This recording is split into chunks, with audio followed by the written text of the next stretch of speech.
Yashodanandana Brajajanaranjana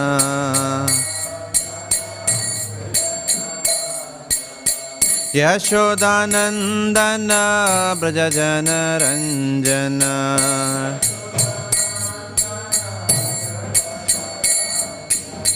Yamunatira Vanachari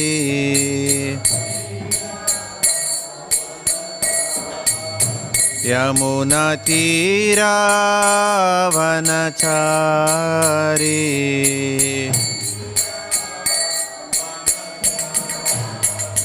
Jaya Radha Madhava Kunja Bihari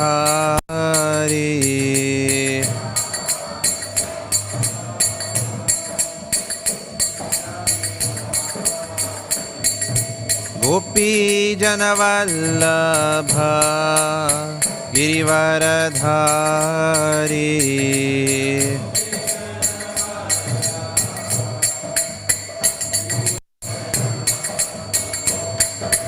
Yashodanandana Brajajanaranjana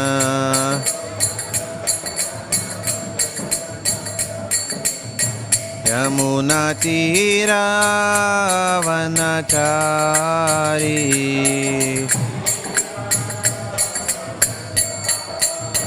Yamunatira Vanachari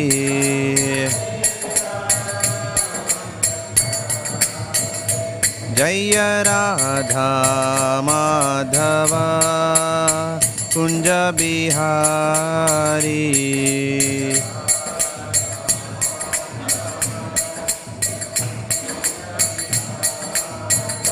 Jaya Radha Madhava Kunja Bihari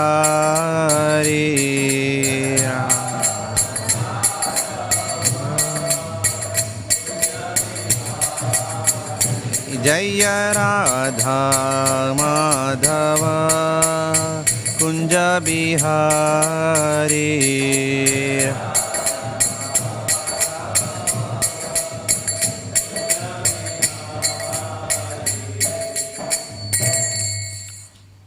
Srila Prabhupada ki jai, Grantraj Śrīmad Bhāgavatam ki jai, Samaved Bhaktivedanta ki jai, Jai Nitai Gaura Premanandi.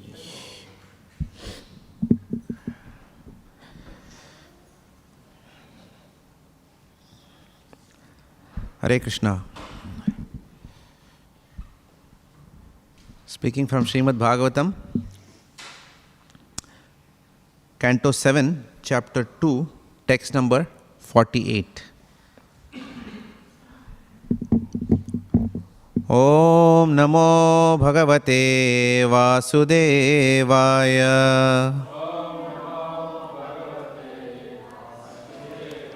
Om Namo Bhagavate Vasudevaya. Om Namo Bhagavate Vasudevaya. Narayanam Namaskritya Naram Chaiva Narottamam Daivim Saraswatim Vyasam Tato Jayamudhirayet Nashtaprayeshu Abhadreshu Nityam Bhagavata Sevaya Bhagavati Uttama Shloke Bhaktir Bhavatir Naishtiki Krishnaya Vasudevaya Devaki Nandanaya Cha Nandagopa Kumaraya Govindaya Namo Namaha. Text 48 goes as follows. Vitatha bhiniveshoyam Vitatha bhiniveshoyam Yadguneshwartha drigvachaha Yadguneshwartha drigvachaha Yatha manoratha swapna. Yatha manoratha swapna. Sarvam aindriyakam mrisha. Sarvam aindriyakam mrisha. Vitathabhiniveshoyam. Yadguneshvarta drigvachaha. Yatha manoratha swapna. Sarvam aindriyakam mrisha. Vitathabhiniveshoyam. Yadguneshvarta drigvachaha. Yatha manoratha swapna. Sarvam aindriyakam mrisha.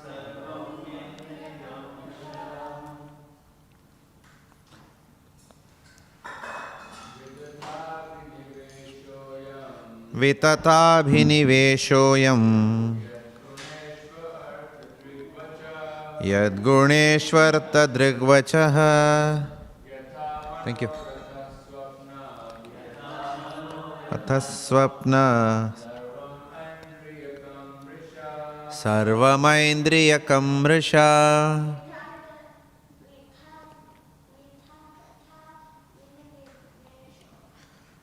Vitathabhiniveshoyam.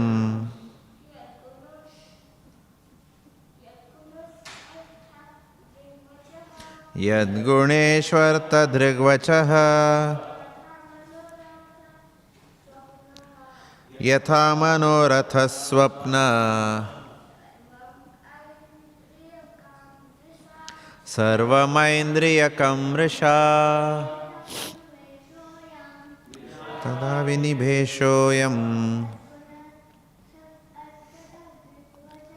Yadguneshvarta drigvachaha.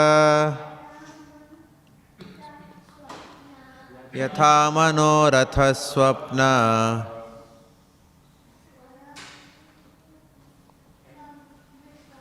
Sarvamaindriyakam mrisha. Mataji.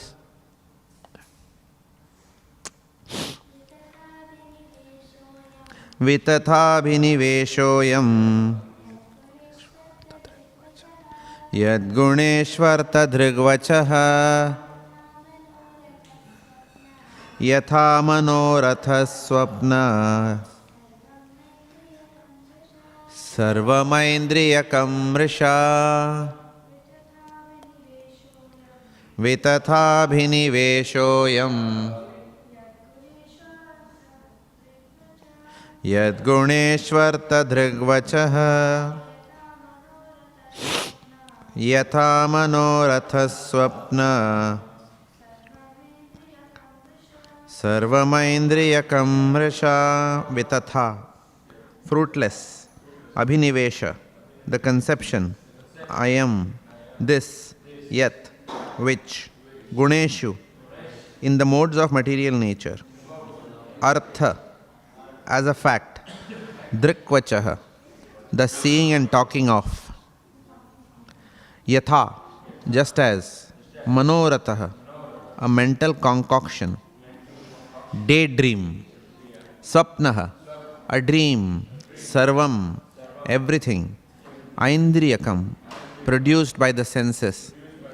Mrisha, false. Translation.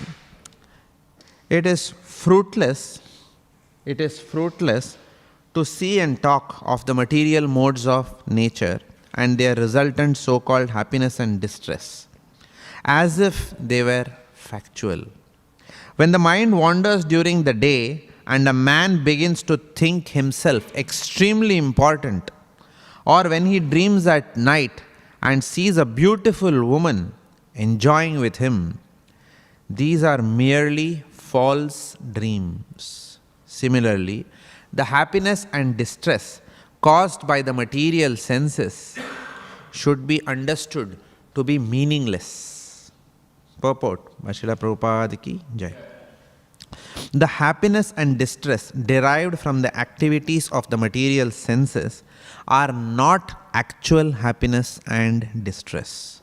Therefore, Bhagavad Gita speaks of happiness that is transcendental to the material conception of life. Sukham ayantikam yat tad buddhi grahyam atindriyam.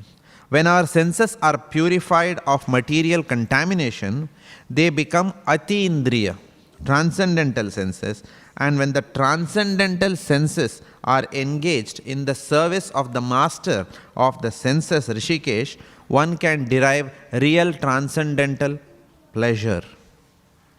Whatever distress or happiness we manufacture by mental concoction through the subtle mind has no reality, but is simply a mental concoction. One should therefore not imagine so-called happiness through mental concoction. Rather, the best course is to engage the mind in the service of the Lord Rishikesh and thus feel real blissful life. There is a Vedic statement, Apama somam amrita abhuma apsarobhir viharam. With reference to such a conception, one wants to go to the heavenly planets to enjoy with the young girls there and drink somras. Such imaginary pleasure, however, has no value. As confirmed in Bhagavad Gita, Antavattu phalam tesham tad bhavati alpamedasam. Men of small intelligence worship the demigods, and their fruits are limited and temporary. Even if by fruitive activity or worship of the demigods, one is elevated to the higher planetary systems for sense enjoyment, his situation is condemned in the Bhagavad Gita as antavat or perishable. The happiness one enjoys in this way is like the pleasure of embracing a young woman in a dream, for sometimes it may be pleasing, but actually the basic principle is false. The mental concoctions of happiness and distress in this material world are compared to dreams because of their falseness. All thoughts of obtaining happiness by using the material senses have a false background and therefore have no meaning. Om Ajnanatimirandhasya Jnananjanashalakaya Chakshurun Militam Yena Tasmai Sri Gurave Namaha.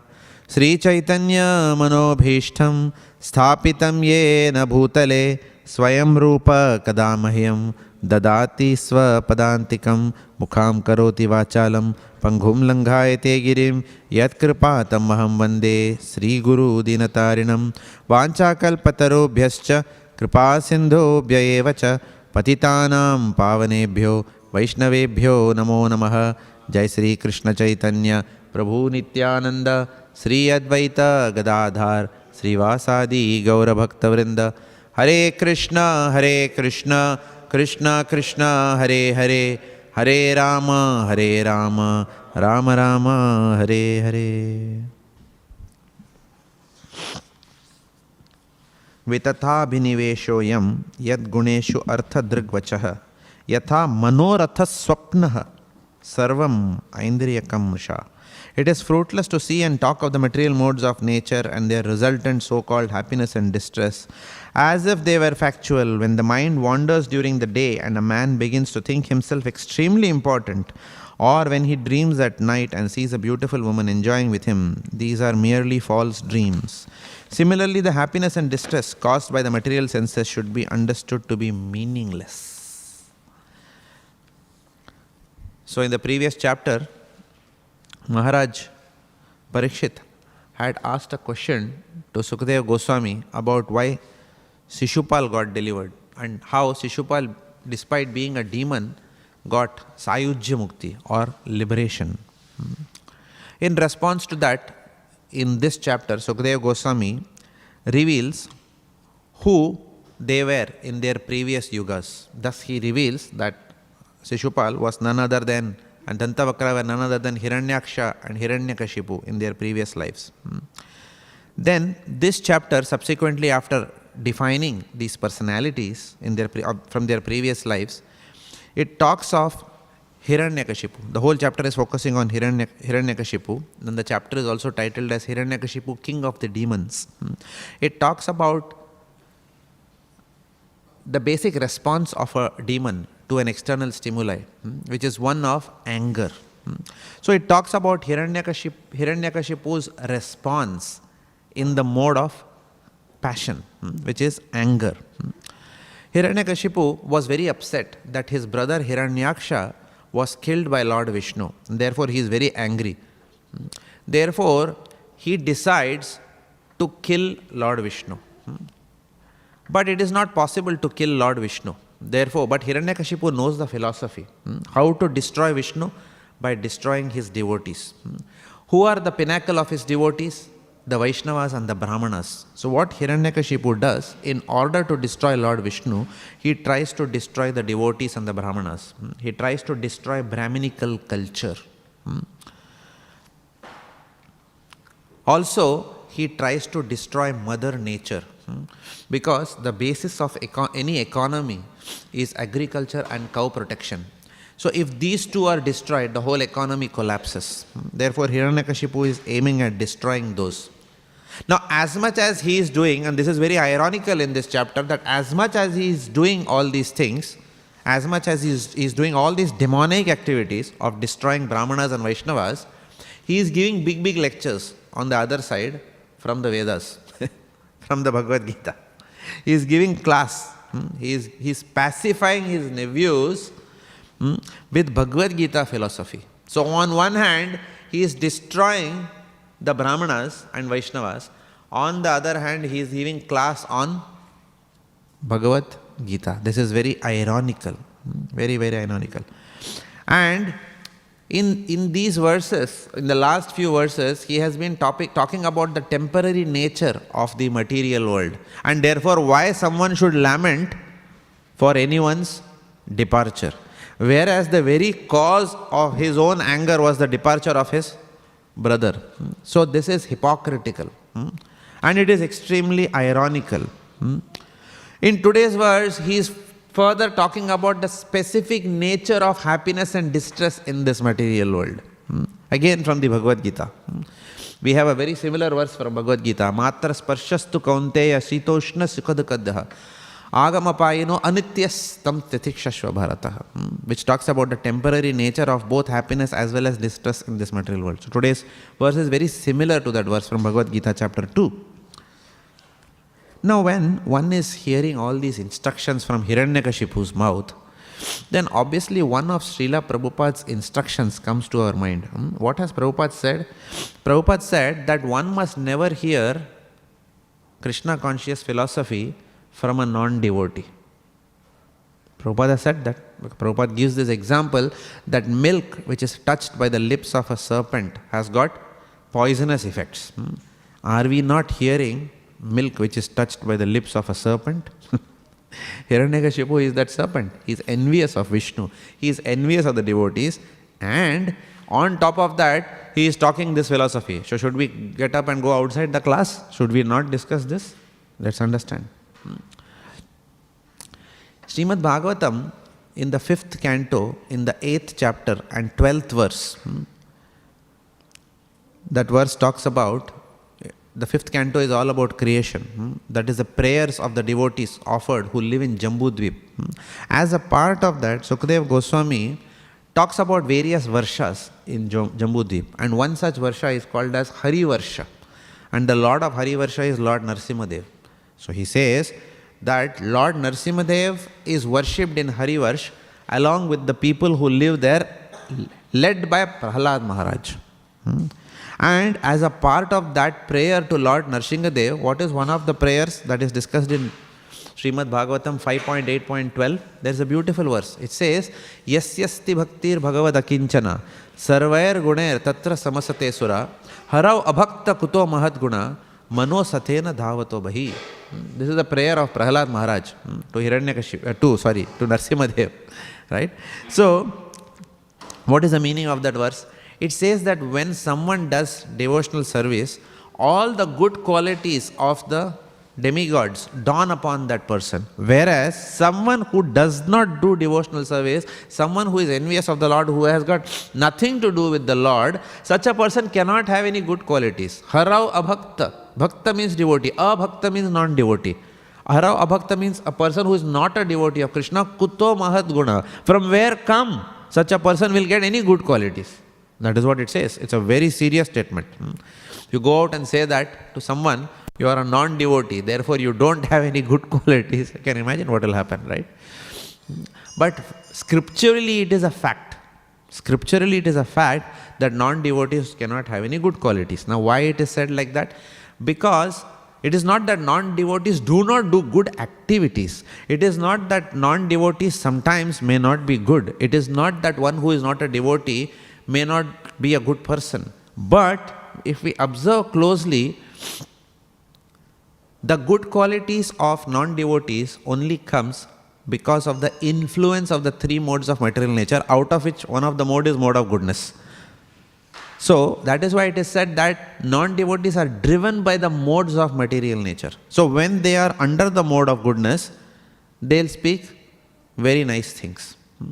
Yesterday I was talking to one of my managers, right? So I was telling him, you seem to be in a very good mood today. Like that. So he was very happy and we were having a good chat. It was morning time in India. So I said, you seem to be in a very good mood today. Yeah. Yes, Jagan. Because it's morning time. Once I get into that office, then everything changes. Now I am talking very sweetly. But when I get there, then what will happen? Eventually the mode of passion will capture us. Right? And towards the end of the day, what will happen? Mode of ignorance will capture us. So, sometimes when non-devotees, they are also under the influence of mode of goodness, which is typical of the morning time. So, we cannot say that they are transcendental personalities, and therefore whatever they speak is true. Like it is said that even a clock which has stopped shows the right time twice a day.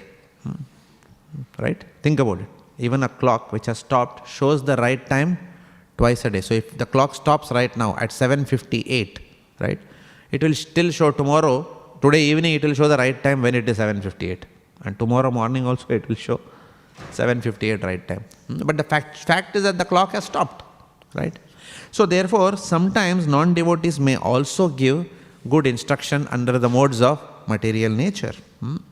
So, Paramahams. What is Paramahams? Paramahams comes from the word Parama and Hamsa. Hamsa means swan. The quality of a swan is that a swan, if you give it milk mixed with water, a swan is exactly able to take the milk. It is able to separate that which it requires from that which does not require, even if sometimes it is mixed together. Right? That is the quality of a Paramahamsa. So, as devotees, when we hear Hiranyakashipu speaking Bhagavad Gita philosophy, we may think that he is a demon and milk touched by the serpent does not have any good qualities. But Prabhupada has put us on the path to become Paramahamsas. Therefore, what we do is we ignore the personality Hiranyakashipu, but we take the good instructions that he is giving, because our interest as devotees is only one. How can we take good instructions from anywhere that it comes and progress towards the Lord? In fact, in the 11th canto also, as a part of the Uddhava Gita, there are many chapters which talk about the basic fact that for a devotee, anybody can be a guru. Even a non-devotee can be a guru, because yes, the non-devotee may not have any adhikar or qualifications to speak Bhagavad Gita, but from our reference point as devotees, we still want to take the good things that they talk about. For example, Srila Prabhupada, in his old days, Prabhupada was getting weaker and weaker. His digestion power was going down. And therefore what happened? They engaged the physician, a Vaidya. And what did that physician? He was absolutely meat eater, drunkard, everything he was, right? But he came and he gave an advice to Srila Prabhupada's disciples, and which Prabhupada also heard. He said, the old man should go for a walk. Now he is not a devotee, but his instruction was very good for Srila Prabhupada. Not only for Srila Prabhupada, but for all of us, because some of Prabhupada's most nectarian purports and instructions are derived from Prabhupada's morning walks. So in saying so, in giving that instruction, definitely the physician got Agyata Shukriti of millions of lifetimes, right?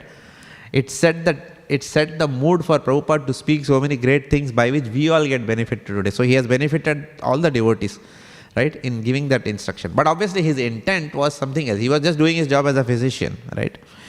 But Prabhupada took that instruction to heart. He says that, okay, what he's saying is correct. I must go for morning walks. Why?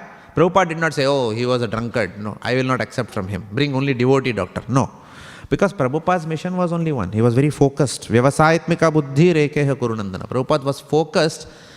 What can I do so that I can become more effective in spreading Krishna consciousness? As a part of that, I have to take care of my health. And if this physician who is a non-devotee is telling me that, let me do that for the Lord's pleasure. So that is the mood of we also taking these instructions, albeit coming from Hiranyakashipu's mouth. Another example of this is, I believe it was the San Francisco temple inauguration, right? Was it San Francisco temple? Where, they were struggling with inserting Lord Jagannath deities inside. And therefore the whole program was getting delayed. And Prabhupada, in the morning also, Prabhupada was very pretty upset with the arrangements that was being made. Nothing was according to his expectation. And when Prabhupada gets angry, it is said that Prabhupada first Prabhupada gets very angry, he blasts, right? He blasts the devotees. Obviously it is transcendental anger, not material anger.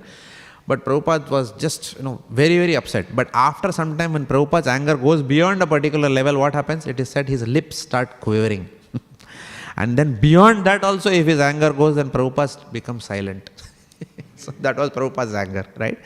So, and Prabhupada that day was extremely upset because the devotees had not followed his instruction and they were doing it in their own way. And everything was chaotic and the Lord's inauguration was getting delayed. Obviously, the Lord cannot be made to wait.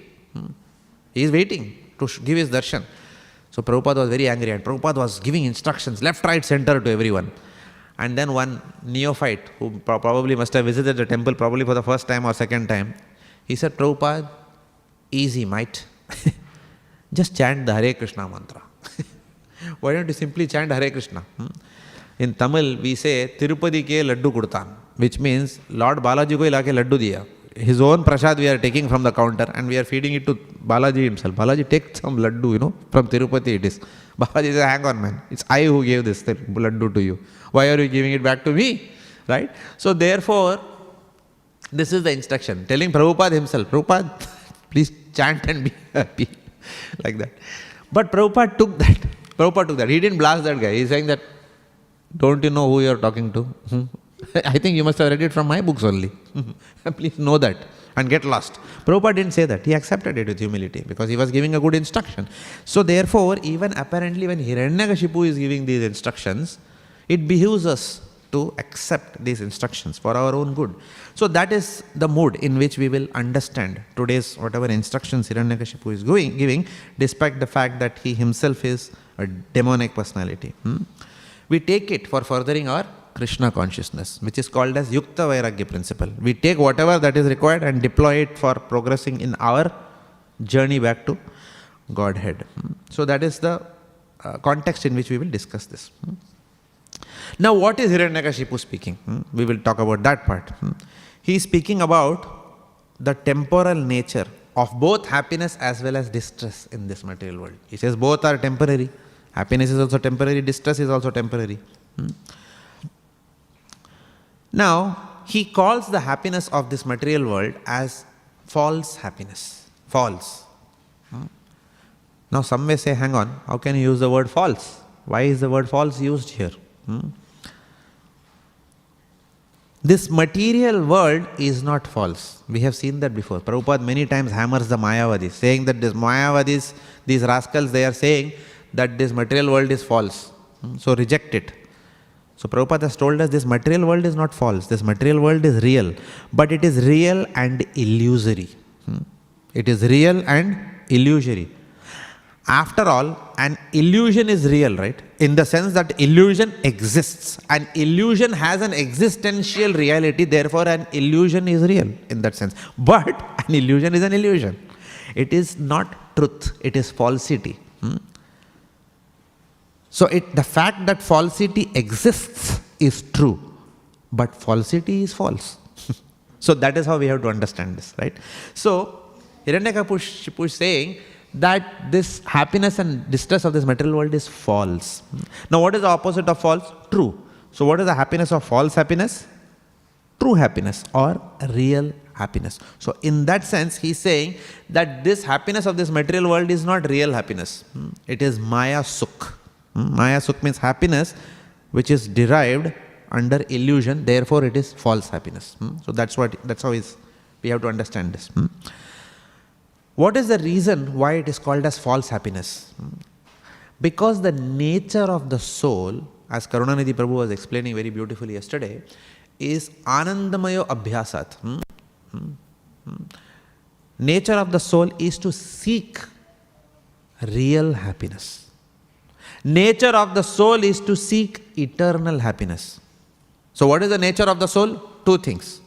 Nature of the soul is to seek happiness, but that happiness has to have two qualities. One, that happiness has to always last, right? And which means it has to be eternal, and that happiness has to be real happiness. Now one may say, what is real happiness? Happiness has to be eternal, it has to be always there, and happiness has to be real. But what is real happiness? So this concept we can understand by understanding the happiness of this material world, because sometimes we can understand that which is by rejecting that which is not. So for some time, let us focus on that which is not real happiness, which is the happiness of this material world. And why Hiranyakashipu is saying that? The happiness of this material world has got few characteristics. We'll discuss around 6 to 7 characteristics of the happiness of this material world. The first characteristic of the happiness of this material world is that this happiness is temporary. This happiness is temporary. For example, in organizational behavior, in management theory, there is a triangle which was given by Maslow. In that Maslow's triangle, you will see that at the very bottom, for a person who is starving on the road, who has no food to eat, who has no roof above his head, and who has nothing to wear. He is wearing torn clothes, or he has got some clothes from the crematorium to wear, taken from the dead body and he is wearing, right? Because he has no money to buy anything. For him, what is happiness? If someone gives him food. Even if someone constructs a tent for him, he is very happy in that tent, because at least it shields him from the rain, right? And someone gives him second-hand used clothing. Even then that person accepts it like this, right? Sometimes when we go to Vrindavan every year, we take a lot of clothes from our house. Every year we do, it's an opportunity to, give away our clothes which we are not using. So we take this bag. Of course, we don't take torn clothes. We don't give torn clothes to Vrajavasis to wear. But we take good clothes, but which we may be out of, it may be not our size probably. We have grown out of it or whatever. Or sometimes it's just lying and we are not going to use it. So when we take it and when we go along the Govardhan road and then we give it, what happens? People excitedly, they take that. And then they bless us also on top of that, right? So, therefore, for such a person who does not have, anything, even basic things, if it is provided, they become happy. But for someone who has basic food, shelter, clothing, what do they want? They want something more, right? For someone who has one house, what do they want? Second house, investment property. For someone who has already 2 houses, what do they want? Third house. Why? They say that I will pay with the third house when it appreciates, I will pay for my second house, right? And therefore the rent which is coming from my second house, I will pay for the first house, something like that. And then they'll say, we'll want another property after that, because that when it appreciates, I'll pay for this, therefore it will pay for this, therefore everything will be paid and then I'll have income. So just tent will not help. So the happiness, so for such a person, the first house, the happiness which they derived out of doing that inauguration ceremony of the first house and of the investment property is long gone. And then it is replaced by the distress of mortgage, right? So when you look at it, you'll say, I'm paying $10,000 mortgage per month. Almost like that, right? For so many houses. So happiness is temporary. It comes soon at a price. For example, many people are happy when they get permanent residency in Australia. Right? PR aa gaya, they say. But real happiness doesn't come with PR. Real happiness comes with pyar. Real happiness doesn't come with permanent residency. It comes when we get love. Okay, we'll talk about that later. Permanent residency can only give happiness because one gets temporary relief from the distress of going back to India and working 16 hours a day, and still boss is saying, are you going half a day today? Right? Therefore they are happy here. Because at least here at 6 o'clock you can get out of office and boss will say, oh, you're working really good, man. Long hours, isn't it? Yeah, 9 to 5, yeah. Right? But 9 to 5 is nothing in India. Right? To go to office, to commute, it takes 2 hours one way in the traffic, even if you have a car. So people, even if your car has given you happiness, the fact that the car is rotting in your garage. Let's take Chennai for example. You may have the best car, but you can't do anything when it comes to Chennai traffic or Mumbai traffic, right? You still have to take public transport. So even a wealthy man is going in a train which is like people are packed like sardines inside the can. Even a wealthy man is traveling there, and alongside that, a person who is not even having 1/10 of your wealth, he is also traveling there. And your ego is crushed. The great Armani suit which you are wearing and the Escobar shirt or the 100 rupee shirt which he is wearing, they are both traveling in the same compartment. And then the man is feeling miserable. What have I achieved in life? No, I may be sitting in a cabin in my office, but right now I am packed like a sardine in this. Right? So this is how the happiness of this material world is. Happiness of this material world is intermittent also. That is the second nature of happiness. First one we saw, it is temporary. Second, it is intermittent. Happiness is simply a gap between successive miseries. Right? For example, the pastime of Chitraketu, we talk about, what is that? Harsha Shoka. So it's like sweet rice mixed with sand. Happiness of this material world is what? Intermittent. Sometimes what will happen? The sweet rice taste will come, and then the sand particle will come, right? So this is happiness of this material world. This is the second characteristic. It is intermittent. It comes and it goes. And the definition of happiness itself is, it is a gap between successive miseries, right? So if you ask someone in office on Monday morning, hey, how are you? Stayed away from trouble. Like that. Stayed away from trouble, right? Or people will say, yeah, no problems. No problems, right? So no problems means happiness. So this is a very relative concept of happiness. The third characteristic is that happiness comes at a very heavy price. Material happiness comes at a very heavy price. Ask anyone who has come here from India, no matter how many investment properties they may have, or no matter what car they may drive Land Rover, Range Rover, Audi, BMW, what is that? Hyundai Palisade. Okay. Whatever car somebody may drive, okay, maybe it's a luxury car or a medium luxury or whatever, all of them will tell you that we have paid a heavy price. What is the heaviest price we have paid? Staying away from our parents. Not being able to serve our parents during their old age, and hearing the news of their departure over the phone, and sometimes not even being able to reach on time to give Agni to their body. This is miserable. And then you think, Australia PR, right? Of course, for devotees it is still worth it. For devotees everything is worth because of Melbourne Mahaprabhu Mandir. But imagine those people who have given up all that and they are not even getting Krishna, neither they are with their parents. All they have is currency in a server, right? Virtual currency, right? So the happiness of this material world comes at a price. This is the nature of happiness. As I said, our happiness is also very relative to others' happiness. This is the fourth characteristic. Our happiness is dependent on others' happiness and others' misery. Mrs. Khanna was happy when her husband bought a brand new Toyota Camry, till Mr. Chopra, who was the neighbor, purchased BMW, right? Till that time, Khanna's family was very happy, right? And then they were not happy because the neighbor bought a new car. So in their courtyard is a brand new Toyota Camry. In the courtyard, in the next courtyard comes, in the next, what is that? Not courtyard, what is it called as? Car park drive. In there is a beautiful, Bentley car which is standing. So nobody is going to see your car. Right? So therefore happiness is relative. In the office, sometimes when somebody is given increment, it happens in our workplace, because in my office, unfortunately I have the misery of communicating increments to everyone. Right? You tell someone, hey, hang on, I've got a good news for you. You got a 2.5-3% increment. In Australia, you don't get anything more than that anyway. Right? Even that is big. They say tram pass aaya.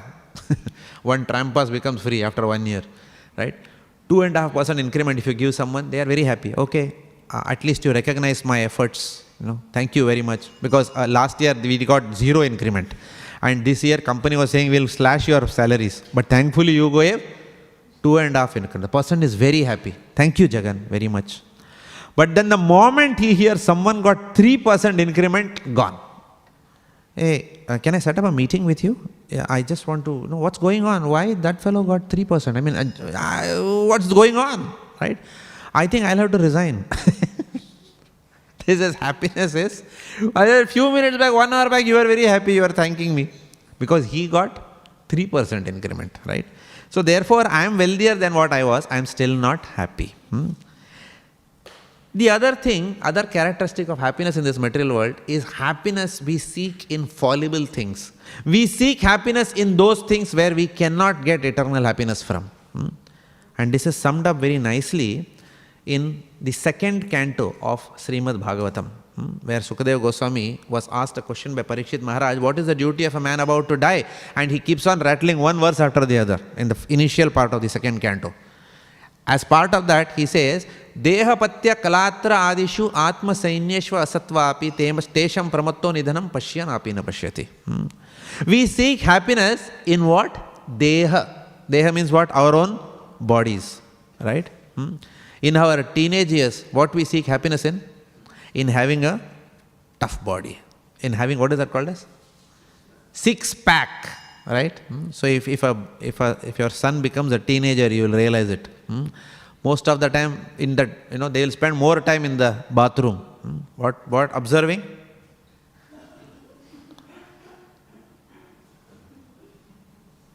Like that. Okay? This is how it happens. Exactly the way I enacted, that's how it happens. Right? Like that. And we also did that, isn't it? And then we step out to give our darshan. Right? So, and when you develop that 6 abs or whatever it is, then you feel very happy. I remember in my childhood, in my teenage, I was also like that. No different. Not that I was not Prahlad Maharaj, who was preaching to the Shandas and Amarkas. No, I was a rascal number 1. Even now I am like that, but it was a little bit more at that time. We used to go to the, what is that? Vyayam Shala, they say. What is Vyayam Shala?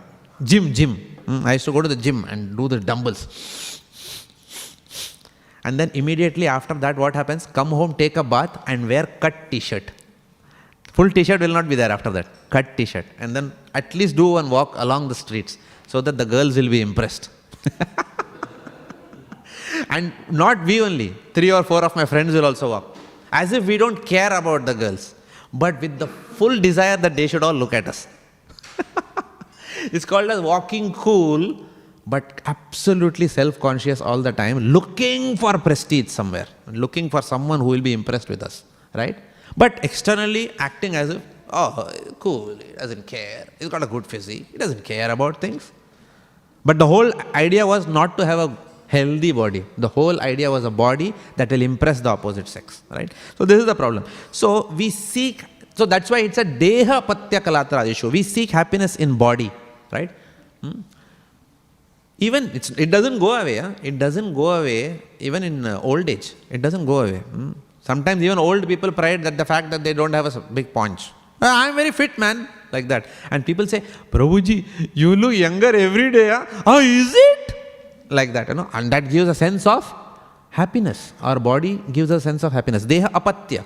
If that doesn't give happiness, people seek happiness in next thing. What is apatya kalatra adishu? They seek happiness out of our children. I couldn't study at Harvard, but I am happy that my son is studying under scholarship in Harvard. So we seek happiness in our children. The child may not give even $1 of his earned money to you in your old age. He may not even come on time for your funeral. And he may forget you after 2 days. And then be very eager, saying that, okay, when will that, that will, whatever the old man has written, when will I get all that money? Right? And daughter-in-law also may nudging him. Do it fast. Take the wealth of your father quickly now, before the other brothers come. Right?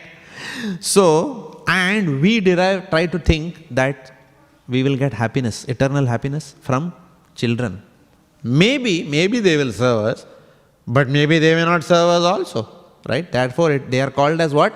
Fallible soldiers. Asatva sainya. Deha patya kalatra adishu atma sainyeshva asatva api. They may not. Right? Our daughter may not serve us. Our daughter-in-law may not serve us.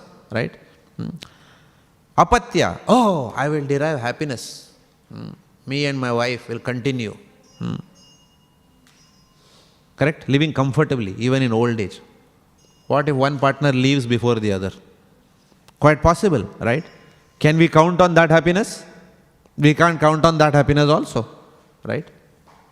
So all these are called fallible soldiers. So the nature of happiness is, another nature, fifth characteristic of happiness is, it is sought in fallible things. Things which will fail us at any point in time. They will fail our expectations. And we have already built a dream, Prabhupada says, kajal, in this verse.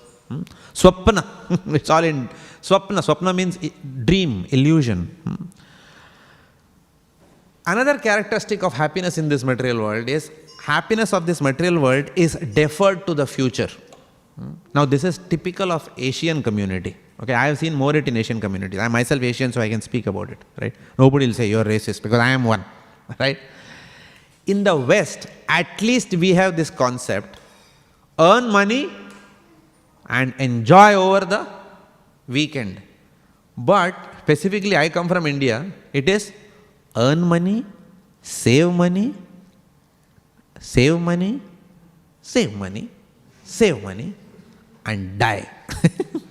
Thinking that tomorrow we'll enjoy all our saved money.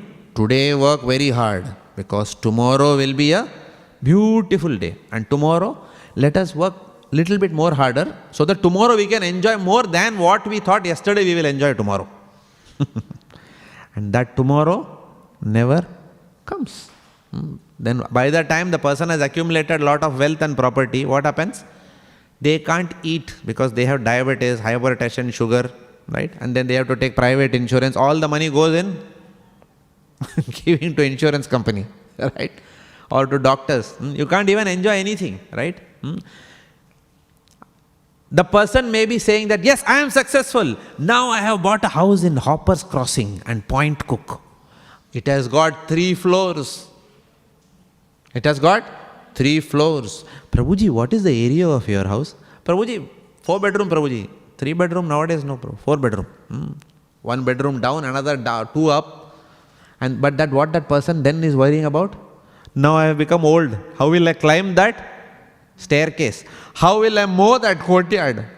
And after that it sinks. All my life I thought this house is giving misery. We are thinking of downsizing, my wife and I, of moving into an apartment in Hambleton Street. And that's how they start thinking. So therefore what happens?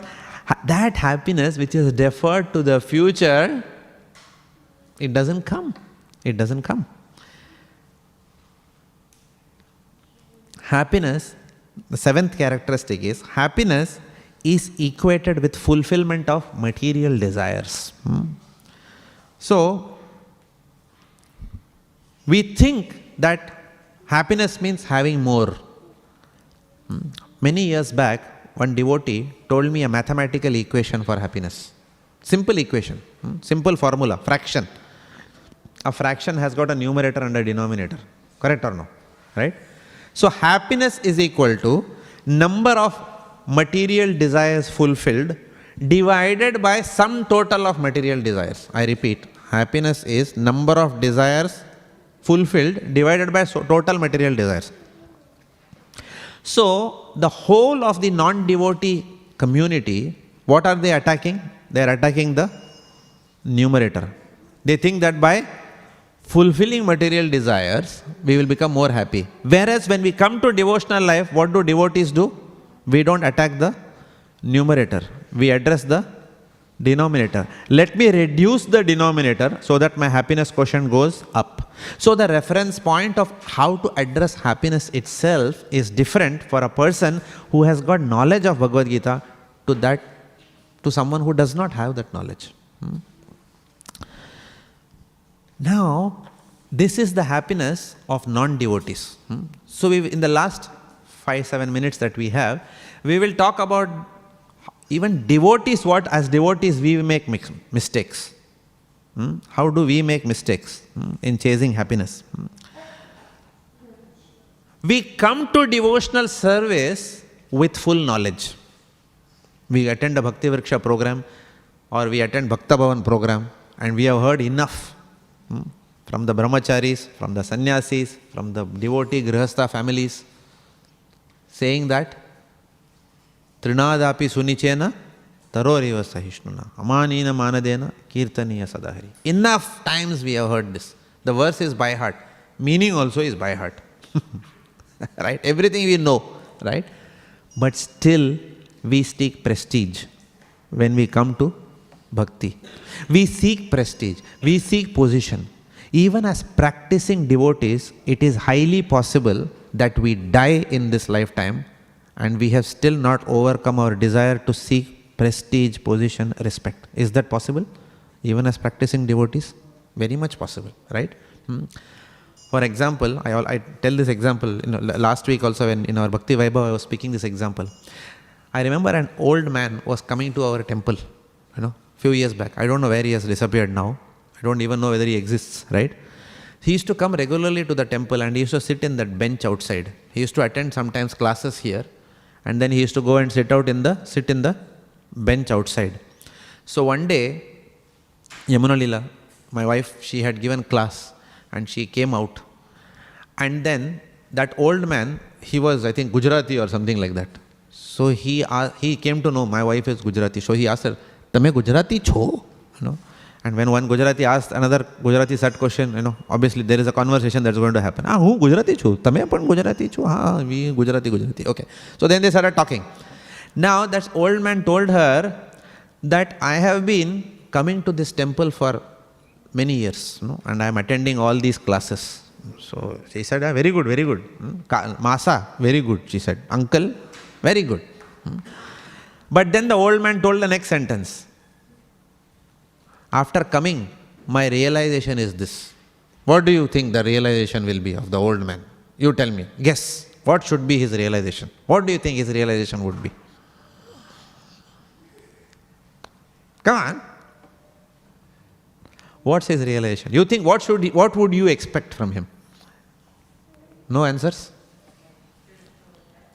That I will become detached, okay? Yeah? Yeah, dedicate your life to God, at least in old age. But you know what he told her? He said, I regret that I did not take to this Krishna consciousness in my childhood itself, in my early age. Otherwise, today, I would have also been in the position of spiritual master. This was his realization. Right? So apparently doing the right thing by hearing everything, but focusing on that which is not right. That's not why we come to bhakti. So everything is externally beautiful, but internally there is garbage. That's all. And this happens to all of us. I don't want to be hard on the old man. I also have the desire. If many of us introspect, we will find that we may have in different magnitude. Big, small. Right? Small incident, medium incident, high priority, critical incident. We call in IT, right? But we all have it in different... So therefore, we have to question why we are doing something. At all points in time, if we question why am I doing something, why am I speaking something, why am I doing a particular service, then that is how devotees can keep themselves in check. Otherwise, we will never get that true happiness, that Anandamaya Abhyasat. Or, what does Rishabhadev say? Hitvata patam griha, no, not that. Which verse is that? It's a Brahma Saukyam. What is that verse? Yeah, Hitvata patam griha manda, no. Which is that verse? Brahma Saukyam Tvanantam. Anyone remembers that verse? We will not get that Brahma Saukyam. We will not get the happiness which comes by serving Rishikesha, the master of the senses. Right? Instead, we will only seek, even as devotees, we will seek happiness in which the Acharyas have cautioned, do not seek happiness. Which is what? Pride, prestige, position, recognition, right? We run after all these things. And that's why what happens, we are not getting that which we actually should get from Krishna Bhakti. We don't get that. Actually, we don't even pray to the Lord that remove my prestige. Oh Lord, put some incident in my life that my desire for prestige is completely crushed to pieces. Because we are afraid, if we do that, what the Lord will, how will He implement that in our life? Correct? We are even afraid. But actually, that is the direction in which we are all supposed to go. Okay? So, Lord has already said, this material world is dukhalayam ashashvatam. So this world, material world is dukhalayam not only for the non-devotees, it is dukhalayam even for the devotees. That we have to understand first.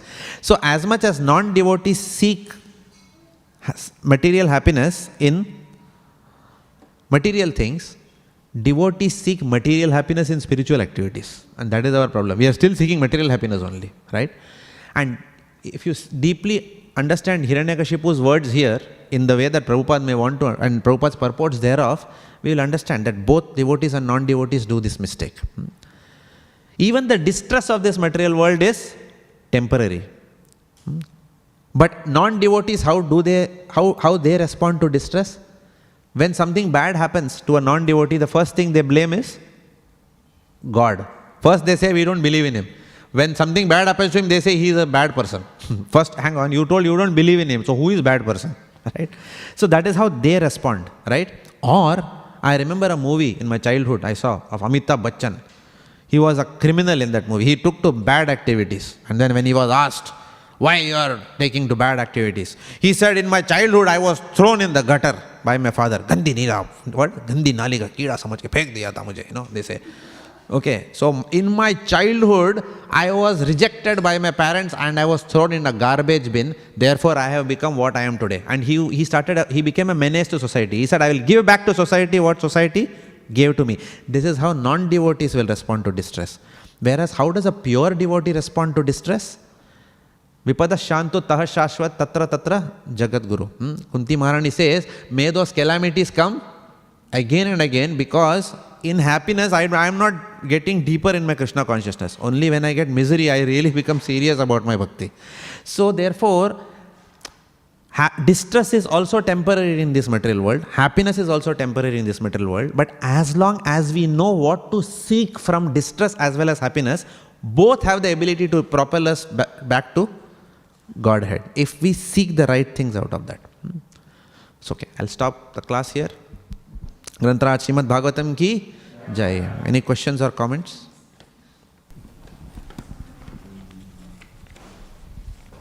Just one time. The temple was Amsterdam. Sorry? The temple was Amsterdam. Okay, sorry. It was, yeah. Did I say US by any chance? Or? San Francisco, I said. Oh, that was Amsterdam temple opening. Okay. Thank you for the correction, Prabhuji. Okay. Hare Krishna, Prabhuji. Thank you for the nice class. You were mentioning how that happiness that we derive from the material world is false. But sometimes we see in the temple we derive happiness by dancing and chanting. So is that spiritual happiness or material happiness? It is spiritual happiness, because when Prabhupada entered this temple, he said that this is the spiritual world. So this is Vaikuntha. This is not in the material world. Right? Externally, it is in the material world. But I'll still elaborate. I'll quote the Chatushloki of Śrīmad Bhāgavatam, Canto 2, chapter 33, right? Text number whatever. Second emperor verse of Śrīmad Bhāgavatam. Riteyetam yat pratiyeta na pratiyeta cha atmani tad vidya atmano mayam yatha bhasho yatha tamaha. Only that is to be considered material, of which we cannot see a connection with the Lord. There is nothing called as material actually. There is nothing called as material in existence.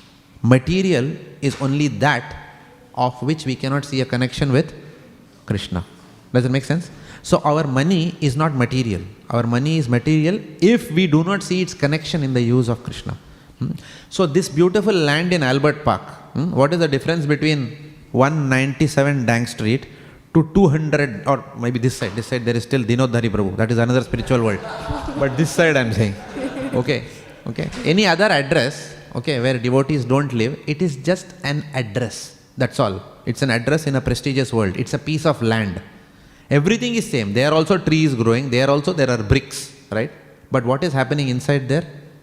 Material activities are happening. Therefore, that is, everything that happens inside that premises is material. But we also have land, we also have building, we also do activities. But our activities are, what is the purpose of any activity that goes on in this temple? It is what? Samasiddhir Haritoshanam. It is pleasure of Krishna. Therefore, any activity which is done here is spiritual in nature, right? Yes, we as mixed devotees may come here and do an activity which is spiritual in itself, but we may not get full benefits of that spiritual activity because we may have done it with a material intention. But that is between us and Krishna. But that doesn't inherently make the temple non-spiritual. Because as devotees we come with garbage, in our hearts. Does it answer your question? Yes. Okay.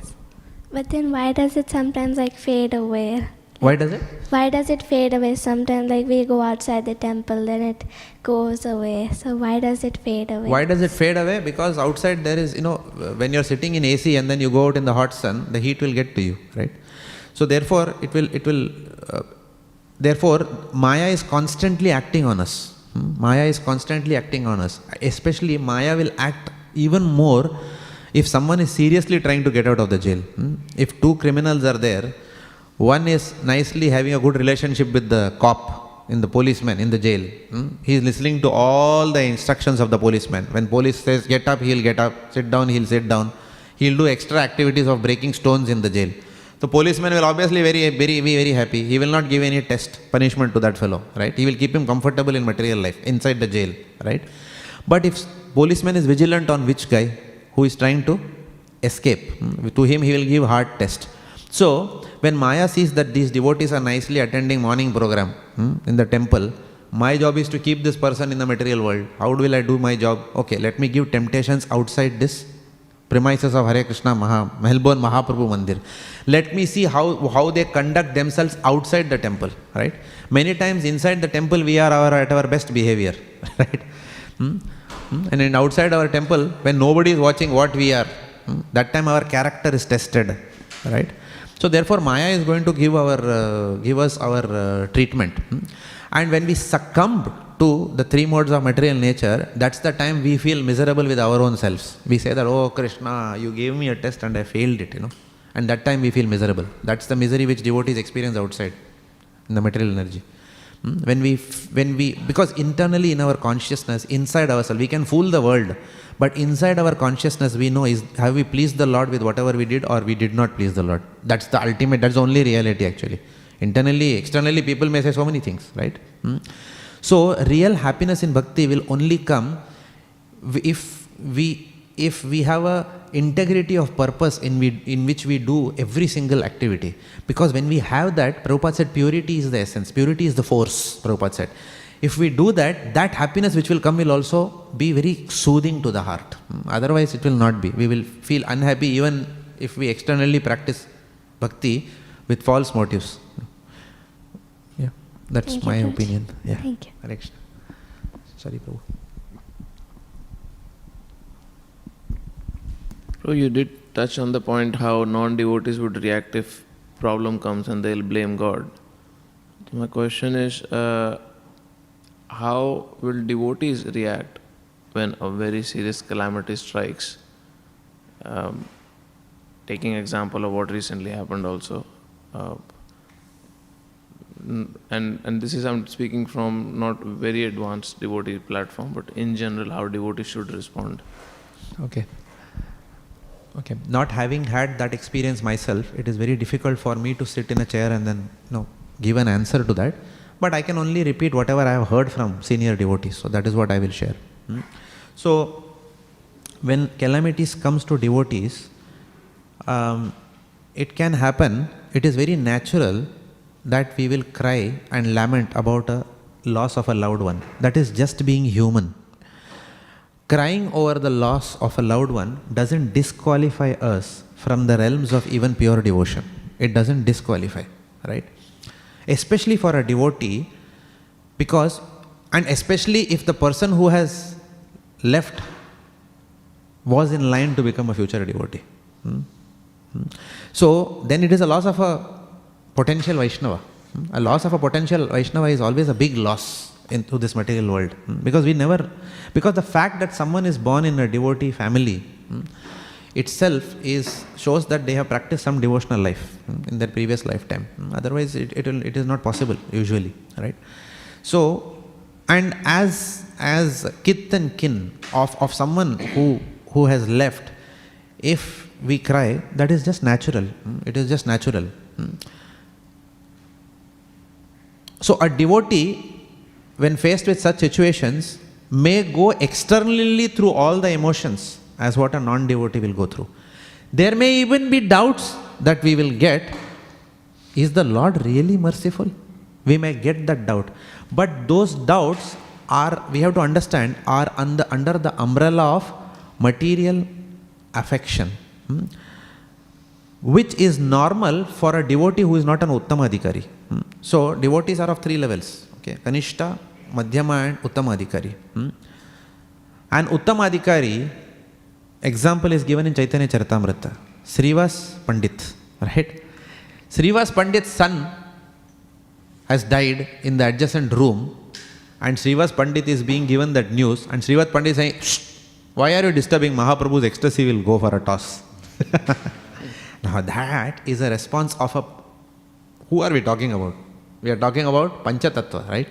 We are talking about Narad Muni. At that level we are talking about, right? But for us, we are not there. At least I am not there. Okay. So, if we have a loss of a loved one, I cannot imitate Srivas Pandit and say, let the show move on. No. To the extent of my sadhana and to the extent of my realization, I will respond, which is natural. And when the calamity is real, that is a time when we will not imitate.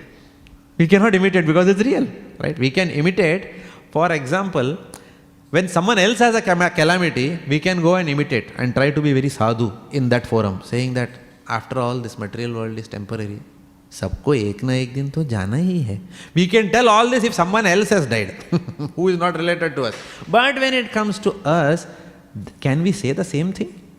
Yes, we know we will say, but devotees need time. Devotees need time to come out of the initial shock, because we are Madhyama Adhikaris or Kanishta Adhikaris. We can be in any of these two categories, right?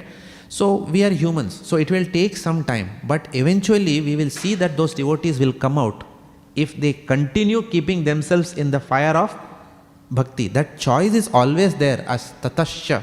We are tatascha, we are marginal, which means in any situation, at any point in time, we still have a choice whether to continue our faith in Krishna and move ahead or to give it up and then go elsewhere.